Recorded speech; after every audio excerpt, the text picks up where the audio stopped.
शिव मंदिर रे काउड़ियांको भिड़ कंपित हेला बम बम भोले बाबा।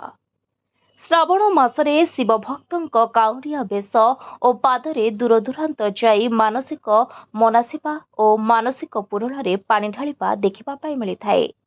जलेश्वर ब्लॉक अंतर्गत रायबणी अंचल राखी पूर्णिम सकाळुआ महादेव नारे बम बम भोला बाबा ध्वनि प्रकम्पित होता। रायबणी अंचल विभिन्न गाँवर आबाल वृद्ध वनिता किए गहिरा खाल तो किए सुवर्णरेखा नदी को जाई विभिन्न धार्मिक भेष कलश नोटारे पानी आनी गाँव थिबा महादेव मंदिर रे पूजापाठ करी पानी ढालिथिले। सेहिपरि कालिको पंचायतर कालिको गाँवर चंदनेश्वर महादेव मंदिर, रायबणिया पंचायतर रायबणिया गाँवर तपनेश्वर शिव मंदिर और गड़भितर गाँवर मुक्तेश्वर शिव मंदिर रे शताधिक काउरिया पानी ढालिबार देखा मिली।